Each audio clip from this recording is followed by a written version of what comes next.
Hello everyone, welcome to Achus Foodie Girl channel. First of all అందరికీ happy Sunday. ఈ Sunday రెగ్యులర్గా కాకుండా కొంచెం డిఫరెంట్గా ఈ చికెన్ పులావ్ ట్రై చేసి చూడండి. అద్భుతంగా ఉంటుంది, టేస్ట్ అర్పించేస్తుంది. ఇవన్నీ కూడాను చికెన్ పులావ్కి కావాల్సిన పదార్థాలు. ముందుగా స్టవ్ మీద ఒక బాండీ పెట్టుకొని దానిలో డీప్ ఫ్రైకి సరిపడా ఆయిల్ పోసుకోవాలి. ఆయిల్ కొంచెం హీట్ అయ్యాక 4 to 5 మీడియం సైజ్డ్ ఆనియన్స్ని ముందుగానే కట్ చేసుకొని పక్కన పెట్టుకున్నాను. వీటిని ఇప్పుడు గోల్డెన్ బ్రౌన్ వచ్చేంత వరకు ఫ్రై చేసుకోవాలి. ఈ ఫ్రైడ్ ఆనియన్స్ చికెన్ పులావ్ టేస్ట్ని నెక్స్ట్ లెవెల్కి తీసుకెళ్తాయి. సో ఈ ప్రాసెస్ని అస్సలు స్కిప్ చేయకండి.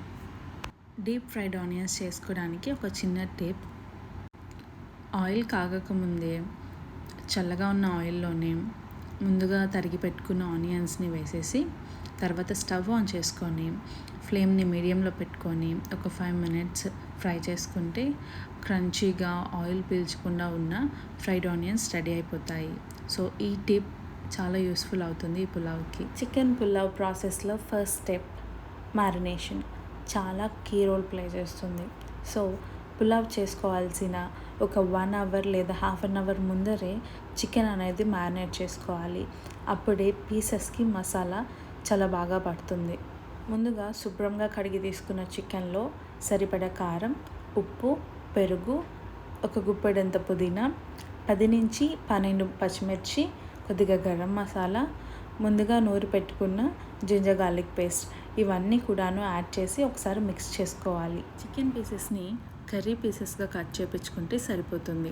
దానివల్ల పలావ్ రైస్కి ఉన్న ఫ్లేవర్ మొత్తం కూడాను చికెన్ పీసెస్కి కూడా అబ్జర్వ్ చేసుకుంటుంది.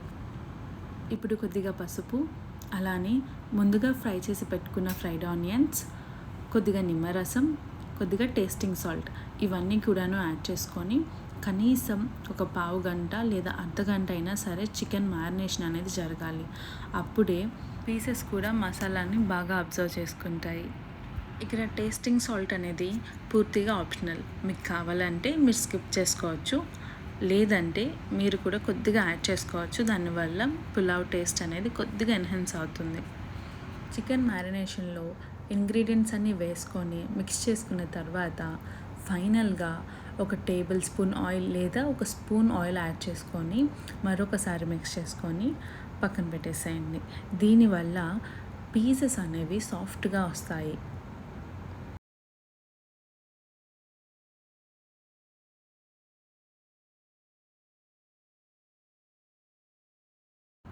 ఆల్రెడీ ఆనియన్స్ ఫ్రై చేసుకున్న బాండీలోనే పులావ్కి తగ్గట్టుగా ఆయిల్ యాడ్ చేసుకొని మసాలా దినుసులు కూడా యాడ్ చేసుకోవాలి.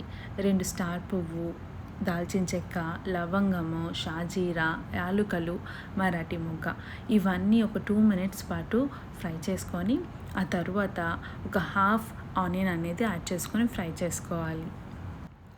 ముందుగా కట్ చేసి పెట్టుకున్న ఒక మీడియం సైజ్ టొమాటోని కూడా దానిలోకి యాడ్ చేసుకొని కొద్దిగా పసుపు వేసుకొని ఒక 2 లేదా 3 నిమిషాల పాటు టమాటోని మగ్గనివ్వాలి. తర్వాత ముందుగానే మ్యారినేట్ చేసి పక్కన పెట్టుకున్న చికెన్ని యాడ్ చేసుకోవాలి. ఇప్పుడు మీడియం ఫ్లేమ్లో పెట్టేసి చికెన్ని ఒక 40% వరకు కుక్ చేసుకోవాలి. ఆల్మోస్ట్ చికెన్ నుంచి వచ్చే వాటర్తోనే కుక్ అయిపోతుంది ఆ 40%. సో మిగతా 60% అనేది పులావ్ రైస్తో కుక్ అయిపోవాలి. ఈ పులావ్ మేకింగ్ ప్రాసెస్కి ఇంకొక చిన్న టిప్: ఈ కుక్ అయిన చికెన్ నుంచే ½ glass వాటర్ వరకు వస్తుంది. సో జనరల్గా మనం రైస్ యాడ్ చేసుకునేటప్పుడు 1కి 2 వాటర్ అనేది తీసుకుంటాం కాబట్టి ఇక్కడ ఆల్రెడీ ఒక ½ glass వాటర్ ఉంది కాబట్టి అన్నిటి మీదన ఒక ½ glass వాటర్ అనేది తగ్గించి పోసుకోవాలి. అప్పుడే రైస్ కొద్దిగా ముద్దగా అవ్వకుండా పొడి పొడిలాడుతూ వస్తుంది. అండ్ ఇంకో థింగ్ ఏంటంటే మనం ఇక్కడ చికెన్ అండ్ రైస్ అనేది ఈక్వల్ క్వాంటిటీస్లో తీసుకోవాలి. అంటే కేజీ చికెన్ తీసుకుంటే కేజీ రైస్ తీసుకోవాలి, ½ kilo చికెన్ తీసుకుంటే ½ kilo రైస్ తీసుకోవాలి.